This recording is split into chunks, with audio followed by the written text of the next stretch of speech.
Hi అండి. నేను ఎగిరిపప్పు పొడిపప్పు అంటారండి. గ్లాస్తో 2 గ్లాసులు పప్పు తీసుకున్నాను. 2 సార్లు కడుక్కునండి వాటర్ పోసుకుంటున్నాను. ఒక అరగంట సేపు నానబెట్టుకుంటున్నానండి. ఇది ఎగిరిపప్పు అంటారు, పొడిపప్పు అంటారు దీన్ని. ఇదిగోండి అరగంట సేపు నానబెట్టుకున్న దాంట్లో కొంచెం పసుపు వేసుకున్నారండి.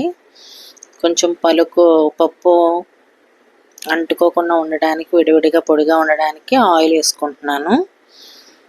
తొందరగా కూడా ఉడుకుతుందండి ఆయిల్ వేసుకుంటే పప్పు. ఇదిగోండి ఇందులో ఒక ఉల్లిపాయ, 5 పచ్చిమిరపకాయలు చిన్న ముక్కల కింద కోసుకుని వేసుకుంటున్నాను. దీనికి ఏంటంటే పప్పు మజ్జిగచారు కాంబినేషన్ అండి. పప్పు కలుపుకొని మజ్జిగచారు కూడా 2 కలుపుకొని తింటే చాలా బాగుంటుంది. అంటే ఈ కాంబినేషన్ కొంతమందికి తెలుసండి, కొంతమందికి తెలియదు. తెలియని వాళ్ళ కోసం చెప్తున్నాను నేను.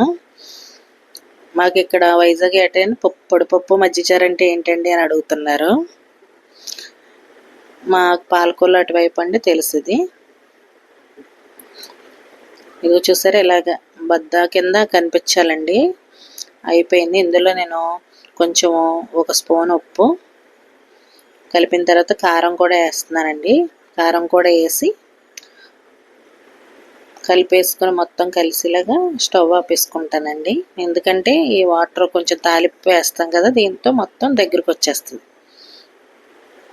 కారం కూడా కలిపేసాను కదండి.